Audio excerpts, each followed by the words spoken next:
I'm Sydney Sparta. I'm Jake Vieira. And this is our podcast project on our Acivism Project. Femicide in Mexico.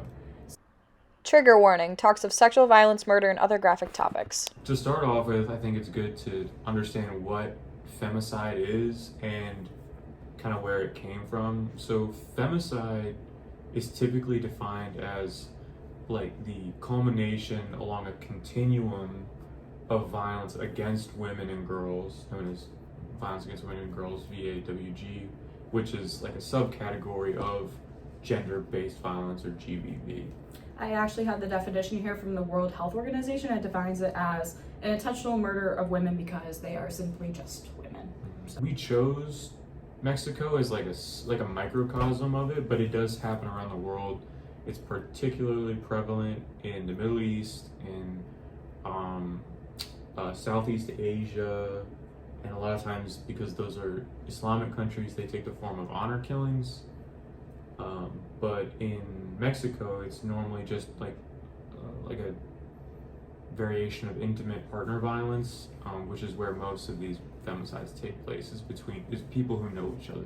Yeah, statistically, about 40% of the women that are killed in Mexico, especially within the last 5 years or so, 40% of them actually know their killer, whether it's a friend, a brother-in-law, brother, father, husband. What causes it and who commits it? So in this instance, it's typically men who are causing these femicides, because the definition is violence against women by men. And some of the traits I found of men who commit these crimes are they are typically, maybe not surprisingly, angry, very hostile. They tend to internalize negative emotions. And studies have suggested that personality disorders such as antisocial and other behavioral disorders are common among men who habitually commit IPV, or intimate partner violence. They tend to have poor problem-solving skills. They're highly self-critical. They tend to act out their hostility in physical ways. And they tend to have a history of abuse as children. A huge trend I saw as well was that economically it comes into play a lot. One of the most seen ways of killing in Mexico is a thing called bride burning.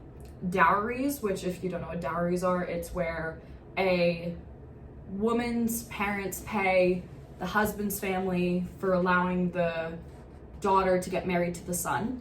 And a lot of the time in Mexico, actually, the reason why these women are getting killed is because that their family is not paying off the rest of the dowry.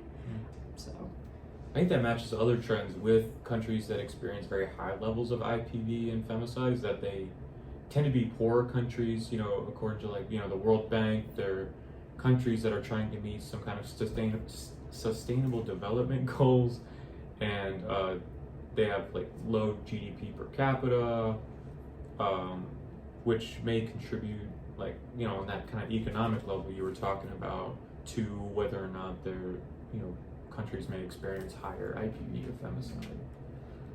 The movement that kind of took not just Mexico by storm, but Latin America, was the Ni Una Menos, which began in Argentina, but it spread very rapidly.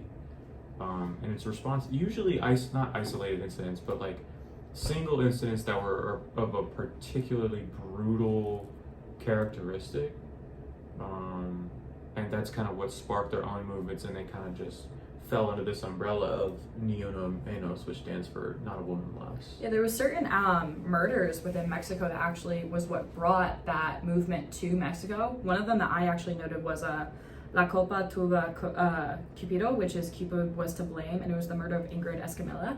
And it was how she was murdered in her Mexico City apartment by her boyfriend. And because these murders, well, I guess not because, but one of the key characteristics I saw in these murders were they weren't just intimate, but the way the murders were committed were very personal. They tended to have been stabbings or stranglings, or suffocations, these very personal, very up close crimes, which is really disturbing if you think about it, because these are people they have a relationship with, and yet they still, commit such a brutal act. Yeah. These people are disturbed that commit these crimes, but it's compounded by systems of power and domination that kind of create the justification, the gender inequality that, like, these countries tend to be very patriarchal, very Muslim You read my countries. mind. You right? read my mind. Yeah. So I think that really compounds,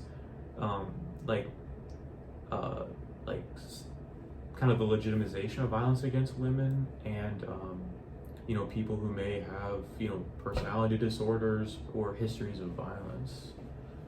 Patriarchy is a huge stance in Mexico. I mean, President ALMO, he has, I think, one woman in his cabinet. Right. He was worried about these femicides getting in the way of the raffle of his presidential airplane. Right. It's crazy.